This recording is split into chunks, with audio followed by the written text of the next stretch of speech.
Welcome to Soul Thrive, where we explore spirituality through healing trauma, shadow work, and applying the laws of the universe in order to master ourselves without the fear of the unknown. Hi, we're so excited to welcome our next guest on our podcast, the Soul Thrive podcast. Astro Maji is what she's called on Instagram, but we call her Maji. And we are excited to dive into your journey and your process through astrology. And then maybe even if you can share with us just some planetary alignments of what's been going on or what some certain predictions may be happening in the next little while. So before we continue, I'd like you to kind of introduce yourself to everybody, give them a little bit about your own personal bio and what you do and what you offer so that they can kind of link up with your Instagram and get all the info on you. Yeah, sure. So I'm Maji, and I am an astrologer for quite some time now. I've been involved in astrology since I was younger, just always reading all the books and all that stuff, but professionally since 2010. So I do offer natal chart readings, solar return readings, even tarot readings, and I'm also a Reiki Master, so I do Reiki sessions as well, private as well as remote Reiki, twice a month for the moons. I also have a line of attraction sprays that I create that everybody seems to like. It clears the energy. It just gives a little bit of that loving energy vibe kind of for everybody. In my daytime, I'm an executive producer for an ad agency.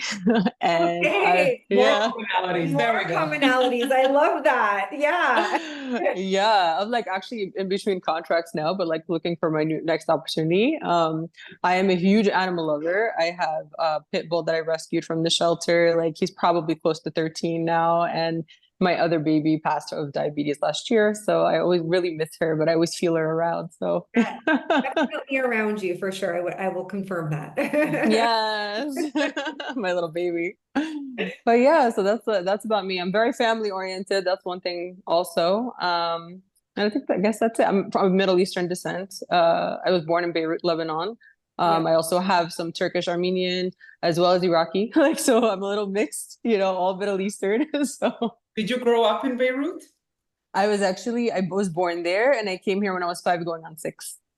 Wow. Oh, wow. Wow. Okay. So I want to know a little bit of your childhood experience living in Beirut and the process of you coming to, I think you live in New York now. Is that where you live right now? I live outside of New York in New Jersey. Yeah. I'm in Hackensack, not too far from New York. It was quite an experience, to be honest. I was born in the middle of the Civil War. The Civil War ended in the 90s, right? So I came here in the 80s, and I was just a couple years old, and it was just super, super traumatic. I would go to school there, and over there they teach 3 languages, right? They teach French, they teach Arabic and English, right? So all the kids are super educated and everything, and we're in school, and all of a sudden bombs are flying overhead, and here I am my dad's speeding there to pick me up. I'm underneath the glove compartment, just hiding out. We have sandbags all around our house. It's absolutely crazy. And it wasn't just one group versus another. It was a free for all, so many different groups wanting to cement their place, in government, and, people fighting each other religiously. And it was just a mess, right? So I come here and I just feel out of sorts, right? Because here I am around my whole family, the culture, just the way everybody lives. And then I'm dropped here, and I do know some English, but my mom would dress me up in these little, lace things, and with the little booties and whatever. And my friends would be wearing jeans, and they're what is this girl and why is she dressed like this? Right, it was very rough for me, right? Huge culture shock. Yeah. Huge culture shock, right? I had to beg her, can I please buy jeans? Can I please fit in? Oh that kind of that's right. I couldn't imagine that experience. I mean, I know that you can relate to this too. I can relate to that. I'm from Serbia, but I came to Canada when I was 18, but we left the country when I was 13. I would say in the in the late 90s, that. It was also very, very chaotic, very politically unstable, lots of corruption. I think the war had ended at that point, but we've spoken quite a bit about even my own childhood PTSD and the journey of moving here and then trying to find yourself in a different country, and then all of the coping skills that you develop knowingly and unknowingly, and how some of them serve you and some of them don't. So I was wondering, like, you must have done a lot of reflection on your childhood and how these experiences may have affected you, and even how they affect you today. Yes, I have. I think honestly for me, it's a lot of abandonment issues, you know, like I'm not very like anxious attached anymore because I think I made myself that way. Like when I was younger, I still remember to this day, like getting on a little boat, right? And like drifting away from my family, going to Cyprus first for like 6 months and then coming here. And I just remember like just waving at them and like the boat, like kind of, you know, leaving. And it just still kills me to this day when I think of that. And I can't believe, right? Feel your anxiety in your stomach even talking about it. It's unbelievable that I still remember that, you know, like you're like a 5-year-old girl and you still remember these memories, you know. And I even told my uncle, like, can I stay here? My parents can leave. Like, I don't want to leave. Like, I did not want to leave, you know. When I just went back, like I just got back like a week ago, and it was the most amazing trip. You know, I went back for my cousin's wedding. It was like this huge to do. And it was like just being with the family and then seeing my cousin's daughter, who's also 6, right? Running into my arms at the airport and me like squeezing her and kissing her for like the first time physically. And everyone in the airport looking at us starts crying. You know what I mean? Because it was just that kind of moment. And I felt like it healed my inner child. Because it's like I was close to her age when I left, right? Just a little younger. And here I was like coming full circle. You know what I mean? Like just like hugging this person that's a part of me as well. Like, you know, like my cousin's daughter. It was just such a beautiful thing to experience. But when I first came here, I remember, like, let's say somebody slammed the door, I would jump like 5 feet in the air, you know, like things that nobody even thinks about, you know, like you feel so out of sorts because you're like, what's going on? Even when I first rode the subway, like the sounds and me holding on, I'm like, what's happening? You know? So like, it took me a long time to get out of that. Right. But I also felt like I almost tried to stay avoidant a little bit sometimes in my relationships because I was scared of losing like the person that I really loved, like more than anything. I feel like I'm talking to you, like the parallels. It's so interesting. Yeah, you're right. Absolutely. Like keeping a little part of you kind of there out of the fear that, oh my God, it will be taken away. It'll be taken away. Yeah. I know. Yeah. We talked about this even recently. It's like, I realized after, I think one of the last few workshops we did, that every time I manifested something in my life, it came out of desperation. Wow. It came out of like PTSD, because it was like, I got to a point where it's like, I'm in survival mode. Yeah. So the current reality is just not acceptable anymore. And when I get to that point is when I manifest, instead of manifesting from a place of I'm grounded, I'm good, the universe is abundant, there's all this choice. It's like, no, I'm literally like always in survival mode, anticipating the worst thing that's going to happen and manifesting from that place, which is not the right way. It's not a bad way. I'm not going to say it's a bad way. It's just trauma. It's just trauma leading, right? Like that's what you need to understand. It's just trauma leading. Do you feel that you've understood that for yourself a little bit, like what you've manifested due to your trauma versus like now, you know, you have a better insight with spirituality, you have a better understanding, even just like with your astrology and kind of navigating some of your trauma and having the awareness of it. Can you tell the difference now when you're manifesting from trauma versus from like, oh, I'm empowered and I feel ready and I feel like aligned and it feels really good. Yeah.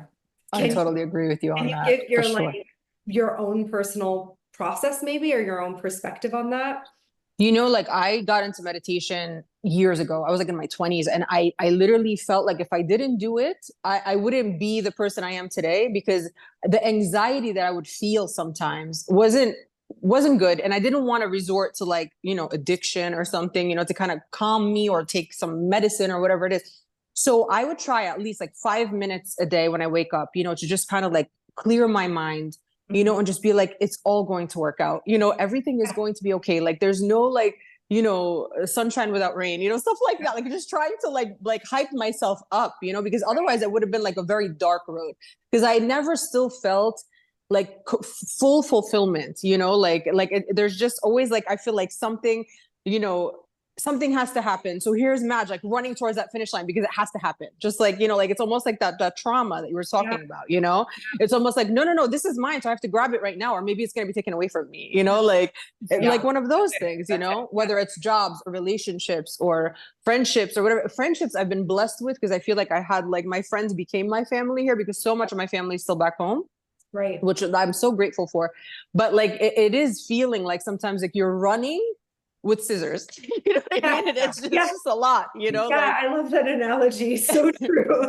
Especially when you're walking around with like the PTSD and you're, kind of stuck in certain trauma loops. It's very common to feel like the uncertainty of the experience, and it needs to be experienced, even if it's good or bad. I got to just get it done, or I have to have this. This is mine, because I don't know if I'm going to survive tomorrow. Yeah. And That's where the sense of urgency. I just took the word right out of my mouth. It's that urgency, right? It's that urgency. Now, on the other spectrum of that for you, now how does it feel manifesting? Like, I know like the anxiety is a little there. Do you work with Kuan Yin, by the way? Do you work? I don't know. Okay, do you know who Kuan Yin is? Yes. Okay, so she is like very much around you. Sorry, I just wanted to let you know. Nice. She's very much around you. So like I have a deity here. Yeah. I just, it popped up right now, and I just wanted to give you the heads up on that. Especially I think with, your healing abilities and like how you work with your clients, she wants to connect with you big time. Nice. Thank you for that. Yeah. So, tell me a little bit about your process of astrology. My process of astrology, or do you mean like how it happened? It would be not the process, because I would say like that's a whole process. I want to know what led you to astrology. Yeah, that's what the word. That's the word that I want. The leading you if the trauma or the journey up until now also led you to seek it out as. Okay, hold on though. I'm going to go back. I'm going to retract for a second. The process of astrology for you in regards to your healing as well. Like, how did that help and nurture your inner child? It helped me, I think, to really understand myself, because I do have a little bit of a complicated chart. My son is in the 12th house in Leo. So like Leo usually wants to be the center of attention, wants to be out there, like does not want to be timid or shy or behind the scenes, right? But here I am with like 5 different aspects in Virgo as well, right? So like I have like my ascendant in Virgo, my Venus in Virgo, my moon in Virgo, my Saturn in Virgo, my Mercury in Virgo, Mercury retrograde in Virgo. I was born with bombs flying in the air with the cord wrapped around my neck. And like my mom had like a room for me, like a special room. Meanwhile, I was born basically in the shelter because everything happening. So imagine Mercury retrograde being born into that, right? It's already you're born into the chaos, right? And it makes you more analytical. I think that's really what it does in a chart. You know what I mean? Even though your birth may be dramatic, obviously I literally almost passed away like 2 days later, Wow. But like it does actually make you more analytic. It makes you think before you act, it kind of makes you reflect a lot as well, right? And for me, having the sun in the 12th house was hard because yes, like let's say like my family was very musical, right? So I would kind of like do little plays growing up, but my stage fright would be to 10,000, because I still kind of didn't know, do I want to be in the spotlight? Do I not want to be in the spotlight? So it helped me to understand, like, you know what, you have these aspects in your chart, you have these placements, you have like certain planets, aspecting or transiting, in your chart. This is why you're the way you are. You know what I mean? So it helped me to understand myself more. And that's why I started delving really deep, like reading a bunch of books. Like I have resources on my page, like of the books that I've read over the years. I learned a lot from a person named Susan Miller, Astrology Zone. She's like a much older astrologer now, but like somebody that used to work for her named Cynthia Singleton was actually my mentor. So like I learned a lot from her, and then I started to just, connect on Twitter with other astrologers, connect on Instagram with other astrologers, and then the rest is history. So it was really cool. Do you remember what prompted you to even take that route, like to even go into astrology? Do you remember a breakup? That happened? It was a breakup. It always usually is a betrayal of some sort, a breakup that forces us to go, well, I couldn't make a change, right? Yeah. I literally wanted to be married in like my early 20s, I swear. Like after college, I had a boyfriend in college and it was like, going well, whatever. Obviously it didn't work out, afterwards there was somebody else. And then he, like you said, completely betrayed me. And I was just like, like, I was like the sad puppy. And I'm like, I need to take back my power. I need to figure things out. I need something to keep me going, hobbies, So then I started to delve deep into it. And I was like, wait, when I read Leo in the newspaper, it's not always accurate. Why is that? Right.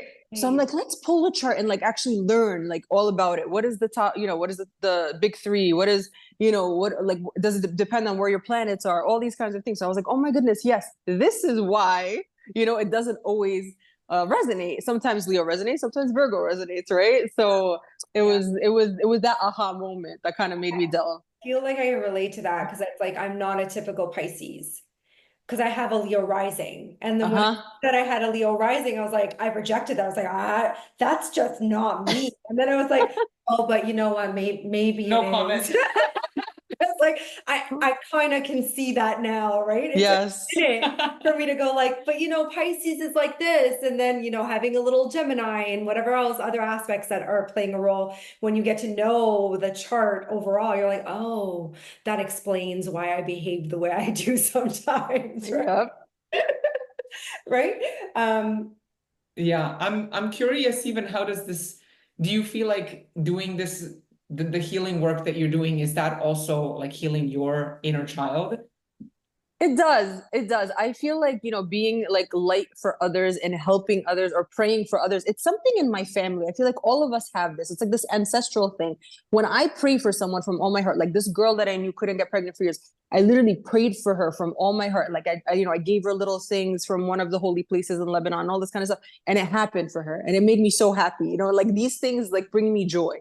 So it's like a natural thing, or even with animals, like they're so drawn to me. Babies, children, they're so drawn to me. Like they'll just come up to me and start like a whole conversation when I never met them before in my life. Like people will come up, even on the subways when I was going to work. Little girl would come, put her head on my shoulder. Her mom would be like, leave the lady alone. I'm like, it's fine, it's fine. Like I always had that, especially with animals, like peacocks, like when I was on vacation, were like following me. It was crazy. Right? I'm like literally like Disney princess. Yeah. So it's like, why not, like when you have that in you, why not try to help, like be a light, for this crazy world that we live in. So I think it really does heal me when I'm able to heal others and also do it for myself. Like there's so many methods, like dry baths, like in the morning, you just kind of shake yourself off, before your affirmations, or you're just kind of like in that space where you're just like scanning your body. Like, is something like bothering me today? Something tight, something not feeling right, So you really get to know yourself a little bit better and you're able to help others as well. Yeah, I love the checking in and scanning your body and getting into felt perception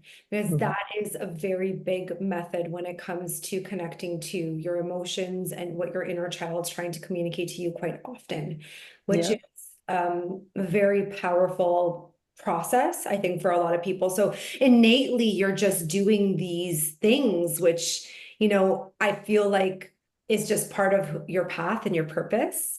And then you're teaching it on top of that, which is really beautiful. And then I love how you like even said like Disney princess, because it's like, yeah, it really is one of those things when your light is the way it is, it attracts so many. It also attracts dark too. I'm not gonna lie. That was There's the my other next- element. that was It gonna be my attracts next dark question. too. It's not as Actually. easy to say that, because you're this beacon of light all the time, that you're not going to not attract experiences that really drain you and take you down. Yes. Feel and question your own sense of who you are through the process of whatever you're doing.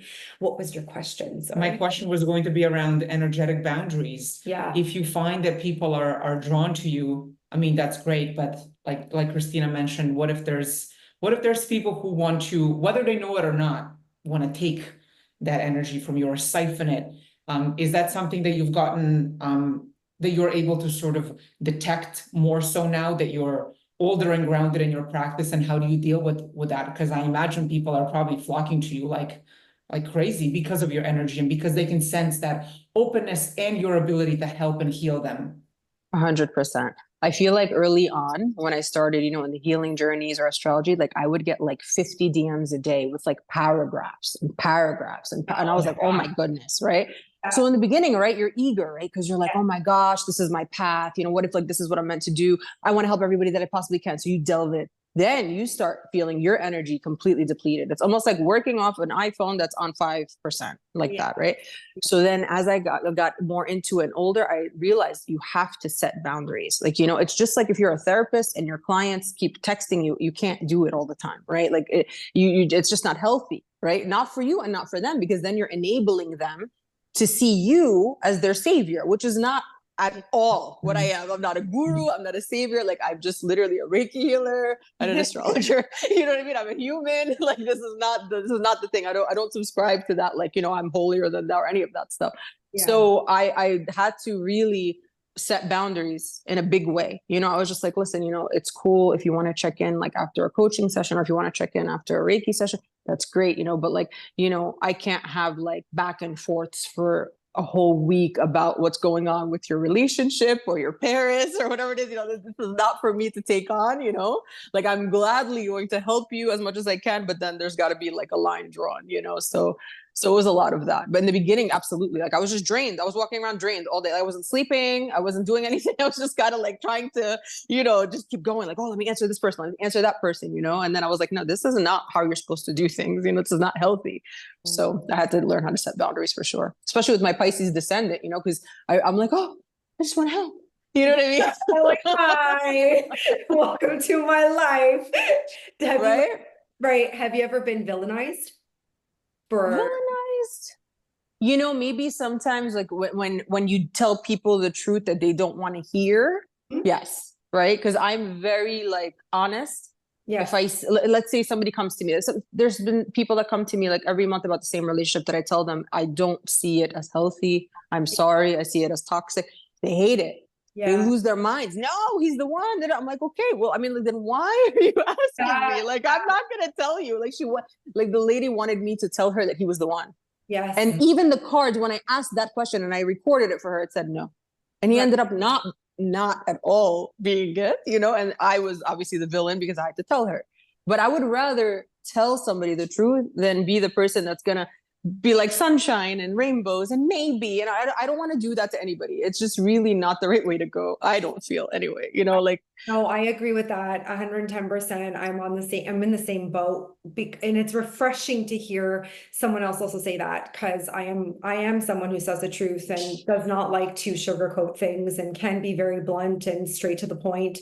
And yeah, I have been villainized because of that, right? But I think the more authentic you are, the more it kind of, it can provoke such a good thing in people, and it can provoke a completely different type of experience, which, boundaries, like you said, are playing a significant role in that. Knowing yourself, having a very good sense of yourself, healing your trauma, checking in with your inner child, making all these little steps as your personal practice of self-care really create these massive energetic boundaries so people don't have access to you. Because I think like the thing with me when I first started was just like you. Oh my God, this person really wants to like connect with my gift. This is amazing. I just want to help you. And I have the answers, and like, this is amazing. I don't have all the answers, but I can help with, this area of your life or this trauma or this experience. And it was just like, take. And I was like, I'm siphoned right now. I'm literally left with nothing. Mm-hmm. And then when I would start to climb out of it and kind of then execute the boundary, they would have such a reaction to it. And they would make me out to be this massive villain to their story because I said, you said this was going to happen. And then that didn't happen. Or you did this. And then it's like, what are we talking about? You're only hearing whatever you want to hear as well. That's the other issue when you're doing this work. It's like people also, I'm sure with astrology, and you can correct me if I'm wrong, it's a little bit more matter of fact, like to a degree, like this is the matter of fact versus working and doing a tarot. It's like, we can interpret this in so many different ways. You have to listen. You have to pay attention. That just because I said, I see a renovation in a kitchen didn't mean your kitchen was going to get renovated. It could have been that you were part of a process of renovating a kitchen, right? But they're like, no, you said the kitchen was going to get renovated, So it's like interesting to hear people's psychology sometimes of how they interpret the truth in your experiences, as well as like how people want what they want when they want it, and at the same time want what you have as far as your light goes.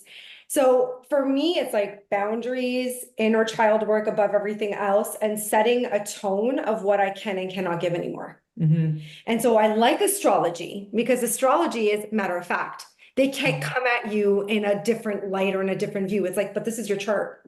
Yeah. So am I wrong with that? Am I wrong with that? No, you're not wrong. I feel like there's always going to be a bit of free will, right? So I could tell you right now, you know what, Christina, you're going through a pregnancy transit. So for the next 3 months, could happen. And you say to me, you know what? I have an IUD in and I don't want that. So you took free will to say, no, it's not going to happen, right? But the chart says it can. If you didn't take precautions, it would happen, so it's kind of like that, right? And sometimes I could say, you know what, like this offer that you're going to get, maybe in a month or so is so good for you if you want to take it. And the person's like, you know what?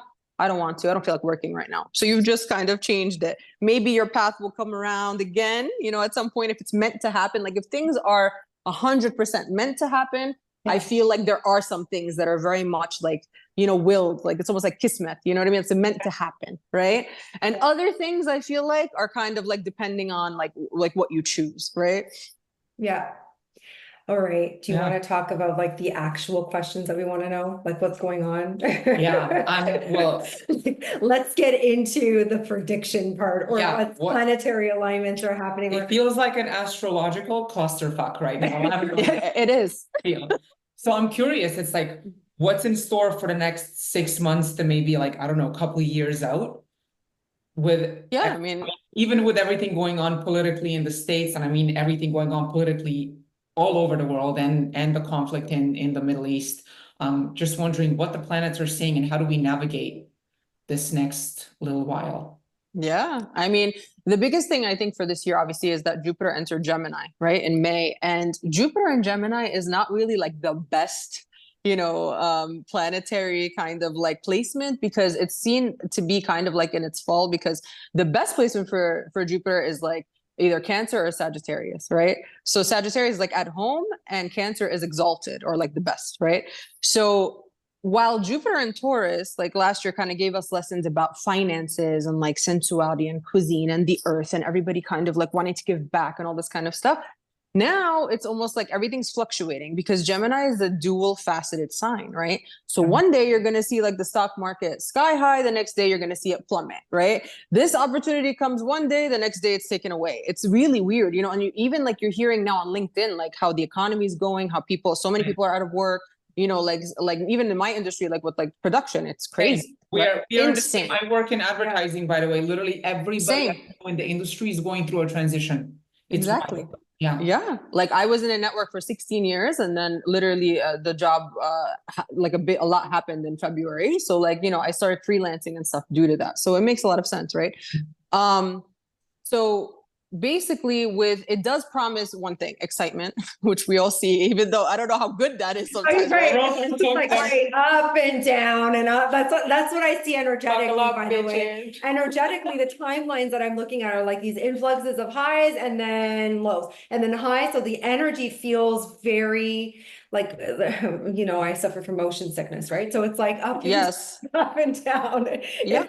Like that. That's the only way I can describe it. Yeah. It's a little chaotic, I'll be honest. Like there are bursts of abundance, right? Yes. It's almost like some people can manifest from this energy. It's like you said, like that chaos, it's like, I want this, let's go. We are lucky girls, we're getting this, like that's kind of like how it is, right? Also now Chiron just on the 26th went, which was like yesterday, basically, right? Went retrograde until December 29th. So this is all about radical healing, right? Because it's in Aries.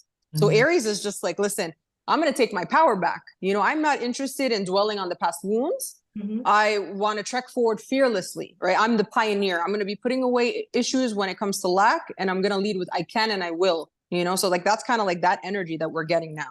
Yeah. Luckily, Venus won't retrograde in 2024, which is like a blessing, because that's usually like, when people are like, I feel ugly. Yeah. Body image stuff. Oh, is that what Venus retrograde is? It's like, it almost feels like had we had that and then trying to like step into our light or having this force of energy to make something happen, that would just be so conflicting because right?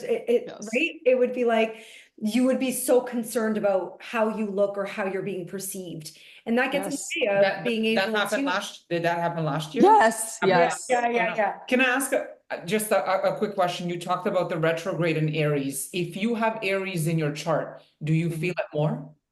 If you have Chiron in Aries or other planets in Aries, you will feel it. It'll depend on if it's conjunct, is it close to like what your placement is?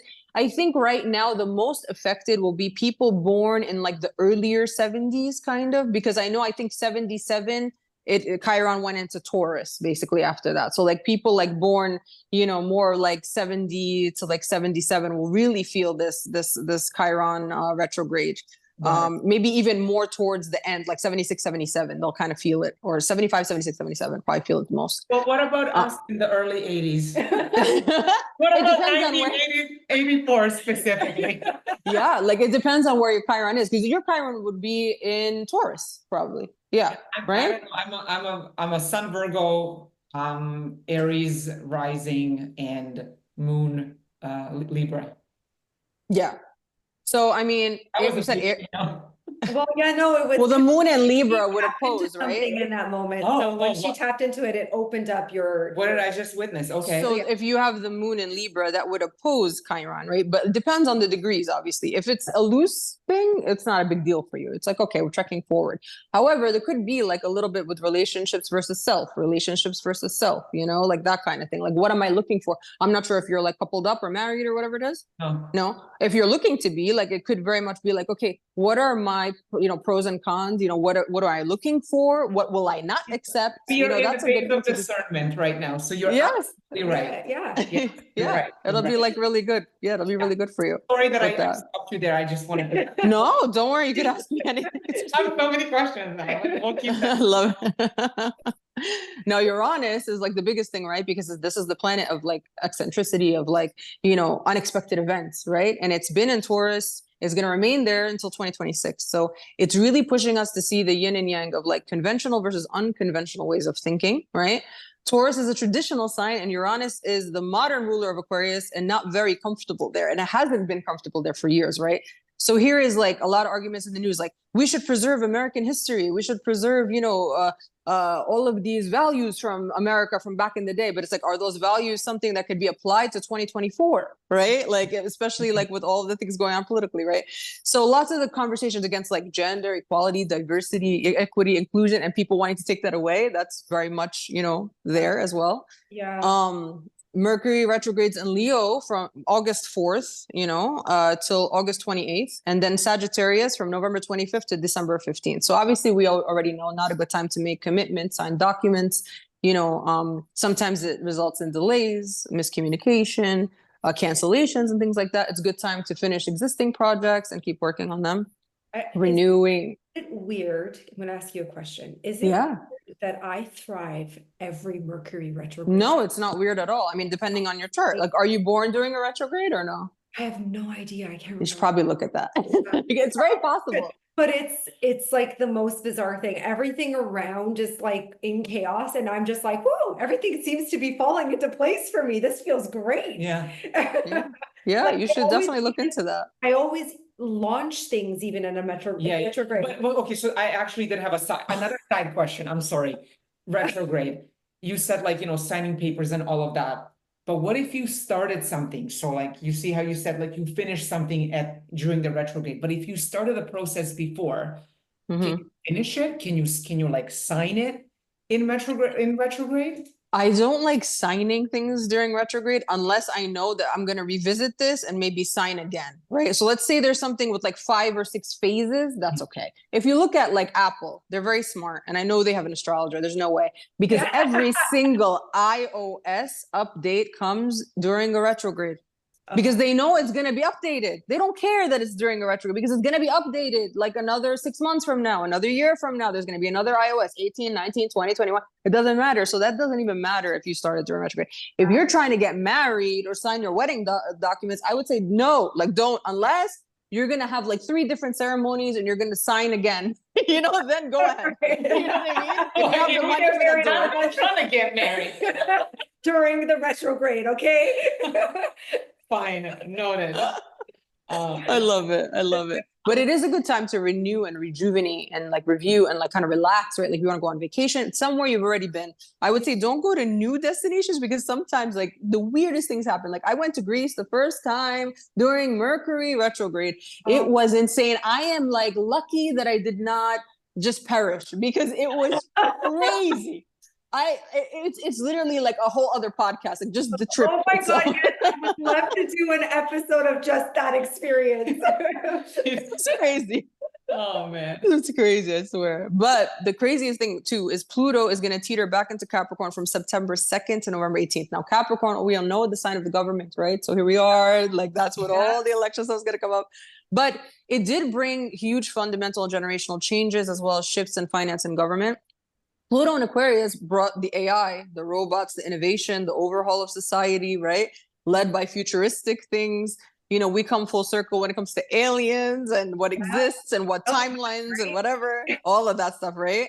So as fixed as Aquarius may be, the sign always came with collective change. And, you know, we saw a rise in activism, if not full-blown revolutions to bring social change, which is still ongoing, right?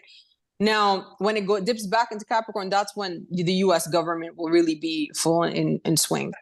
Now, Saturn is going to stay in Pisces until March 24th, 2025. And we witnessed like the change in artists. So I was just saying yesterday, I just saw that RZA from Wu-Tang Clan is doing like a classical album, right? Before that, Andre 3000 went from making a rap album to one with sound healing, right? With all of like the instruments and stuff like that.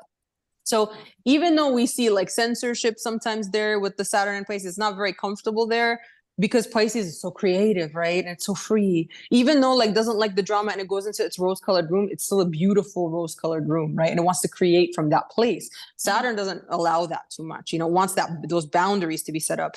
And now there's a lot of, you know, censorship, even like when it comes to the Middle East, the spiritual posts and stuff, you see the algorithms, like they kind of like dip down when you talk about certain topics, right? But it is about hard work, discipline, boundaries, and restrictions, unfortunately. But I do feel like artists also are going on like a healing journey too around this time. You'll see them like kind of like really push themselves to the limits, you know, to create. Even like think like Beyonce and Renaissance, like how crazy that was, right? Like it was just like a lot. Like when people saw the movie of how she did everything, they're like, whoa, you know. So like that's kind of like that aspect there. Now, I think there'll also be a rise in spirituality. I think you see it now. Like a lot of people are like super spiritual. A lot of people are kind of going back to religion a lot too. You see a lot of that now, right? No matter what religion it is, you know, a lot of non-denominational stuff, you know, like I'm also like a non-denominational minister. Like I marry people sometimes and stuff like that. So like I've seen a lot of that as well. It's just kind of like my husband's this, I'm this, I need somebody. Okay, cool. You know, that kind of thing. So now Mars retrograde happens on December 6th to February 23rd, 2025. So that's usually a little bit of an aggravating transit because like Mars retrograding, you feel kind of stifled. Like you don't know like which way to go, right? Sometimes a little emotional, exhausted. It's kind of like the lesson there is like to channel into positive and healthy outlets, like maybe like gym, creating art, walking in nature, you know, kind of that kind of thing. Then we have one solar eclipse. No, we have, a full moon eclipse on September 18th in 25 degrees of Pisces. Then we have a new moon eclipse at 10 degrees Libra on October 2nd, right? So those are going to be kind of like big deciding factors of how everything is going to go, you know? So I think when it comes to all the strife in the world, when it comes to all of the things happening now, even in the Middle East and America and all that stuff, there's going to be like a climactic point around those times in September and October. I think it's going to be extremely dramatic. And I think it's going to be very loud, you know, and I think it's going to shift the way things go for a while, basically. Now, when we're talking about the elections, Trump was born during a full moon lunar eclipse in Sagittarius with the sun in Gemini. So his energy is anything but gentle, right? Now, his ascendant, right? His ascendant is at the most critical degree, which is 29 degrees, known as the anaretic degree, which is the last degree of a sign. If you needed more drama, his ascendant is in Leo. Oh boy. So hence that whole golden aura, you know, like the hair, all that stuff. That's that, right? Now he has a conjunction with the fixed star Regulus, which is a lot of that of people who have ruled or have a royal feel to them, or they feel that they're royal, right? Funny thing is I have that, which is a lot of people always go, "Yes, queen," to me, which I think is hilarious, right? So I'm like, so many people say that to me even when they don't know me. Like the minute they meet me, they say that to me. So I laugh because I also have that, you know, that whole little like royal thing. It's so funny. So the eclipse is coming up. There are a few things that could happen. Like it could harm his image a little bit, I believe, between September and October. The eclipses can also give him some sudden health scares, like which we may see like coming out of nowhere, basically. Or he may also, or probably, and not even or, he may have to pay a lot of money for lawyers and cases and stuff like that around that time. He does have some 12th house energy where people like really want him to be secluded. They kind of want to lock him up. I see a lot of that like kind of going after him around that time. But I feel like what's going to happen is he's likely going to have to pay large sums of money is the way I see it. Now, on election day, he has Jupiter directly conjunct his north node of, the north node is like your destiny, right? And he's conjunct his sun by 2 degrees in the 10th house of fame, reputation, and public standing. Now, the other thing is Uranus is conjunct his highest point in the chart, which is always like erratic and stuff like that. So there's a lot of unpredictable energy there. Jupiter also opposes his moon, so it could trigger his past mother wounds, his past things like that, or even his fathering, his stuff like that, family stuff. Now, Saturn, which is the planet of restrictions, is in his 7th house, which is the house of contracts, things like that, but also the house of open enemies. Like basically, people don't like you and you don't like them, right? Which I'm assuming obviously is like Kamala Harris, the Democratic Party, all that stuff. Now it's loosely squaring Jupiter within an 8-degree orb, which means that he'll feel pressure from that aspect. But to be honest with you, like on election day, his aspects are not bad. Now I feel like like they're not bad. Now Kamala also has Regulus. Sorry, go ahead. I don't think she's as true as she says she is, in my opinion. Yeah. I'll let you know about that. Yeah. I really want to know. Yeah, go ahead. It's really interesting. So here's the thing about Kamala. So she also has Regulus in the last degree of Leo, loosely conjunct Venus. So it's clear that she would be noted for some kind of accomplishment in the public eye, right? But she has the sun and Mercury conjunct in Libra and house 5. So she sometimes is seen as this like diplomatic person that smiles or laughs, but she has the Capricorn moon. So she's not a dummy. She's the opposite of that. And she's very strategic in what she shows the public, basically, right?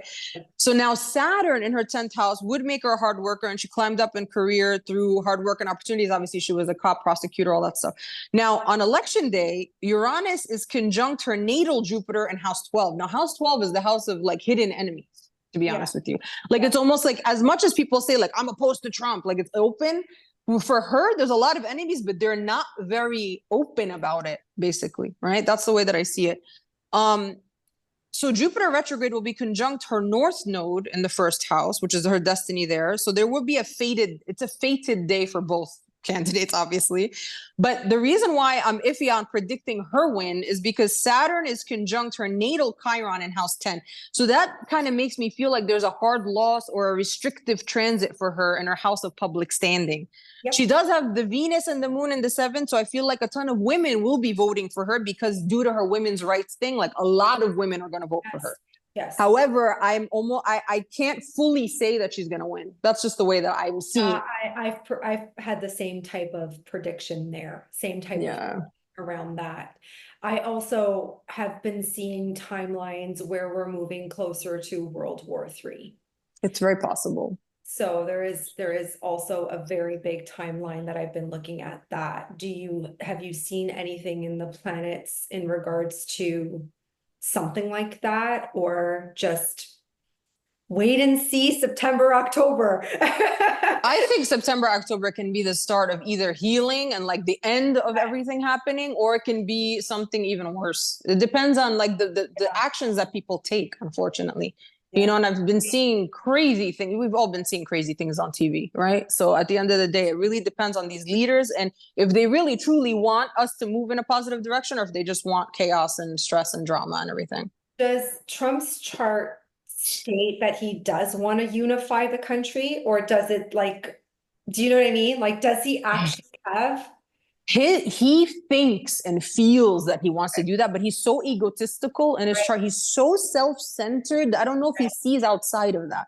Like, for instance, like he picks a VP that is so extreme, like even Trump in certain things, like he has some regulations about certain things. I'm like, okay, like I'm not crazy about either of them. I'll tell you right now. Right? I'll probably vote third party if I vote at all. Right. So but I'm telling you right now, but like, at the end of the day, I'm just like, wow, like you picked the most extreme VP in the world.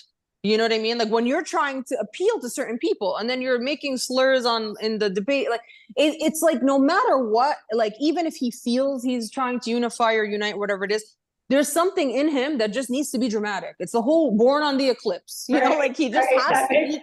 He doesn't know how to speak. If he knew how to speak, I don't think he'd have this many enemies, but he doesn't know how to speak. He doesn't. Like he's like a kid that throws a tantrum every debate. Like, you know what I mean? I agree with it. Is like a little watching a child throw a tantrum. Absolutely. Yeah. And I'm just like, oh my goodness, do you not have any advisors that teach you how to speak? You know? I don't think he listens to any advice. He doesn't listen to anything. I think they're like, say this. And he's like, no, thank you. I'm gonna exactly. Go right? I'm like, okay, you know. Do you have any questions? Okay, final question. A lot has been said, and this is maybe for both of you. Okay. Top 3 things that each of us can do to navigate the next 12 months. Oh, Ivana, there's more than top 3 things. Okay, but like just one. Breathing exercises. That's the first one. Every single day, do those breathing exercises. Just breathe. If I could give a pointer, I would say resolve your internal conflict. To not attract external conflict. Like if I can tell anyone, I mean, if someone like how you're asking me and any client or whatever, I'd be like the one key thing energetically, if we want to think about what mirrors externally for us, is our own internal conflicts. If we can find some common ground, I'm not even saying integration, I'm not even saying at peace, I'm just saying if you could just look at some of your parts that are conflicting within yourself and just energetically sit down in a meditation or through breath work and just have this internal dialogue where there could be an understanding, that already changes so much energetically. And it's not about expecting to resolve conflicts with everybody, but the more you do this within yourself, the better you're going to be in understanding someone else. And I think that for me is like my top one. The second thing I would say is be comfortable with being uncomfortable, and things that would normally you could avoid, or normally you could just bypass, or normally you could just be like, well, it's not in my yard, see you later. It's like, no, it's in your yard now. What are you going to do about it? And that for me is like community, charity work, showing up, advocating for animals, whatever that may look like. In my opinion, it's like the better you can get at being of service to your community and doing that would be amazing. So don't be at war with yourself so you don't attract war from the outside, and do your part. Yeah. Maji, do you have anything else you wanted to add? I think as well as live authentically. Like, don't try to be someone you're not. Don't try to fit in with anything. You know, really just like understand that when you wake up in the morning, be like reconcile with yourself, like you said. You know what I mean? Like love who you are. You know, your flaws, your good parts, everything. Just love yourself. You know, in order for others to love you, as well as, you know, like you said, like, try to be that change, you know, instead of like telling people, like just try to like be the best person that you could possibly be. You know, meditation helps, therapy helps, you know, having communities, not secluding yourself, you know, those kinds of things. I agree. Thank you Thank you so much. You're welcome. The podcast. I truly appreciate your time. You're welcome. Thank you for having me. This is fun. Yeah, it was fun. And we will have you on again. Yes. Definitely. After all this. After all of it. Yeah, Ivana's gonna be like, we need to do a recap, and I would like us to talk about I'll have more questions. I'm a nice. Come prepared. I love that though. I love that. That's great. Thank you so much. Thank you guys for having me. Have an amazing day. Bye. Bye.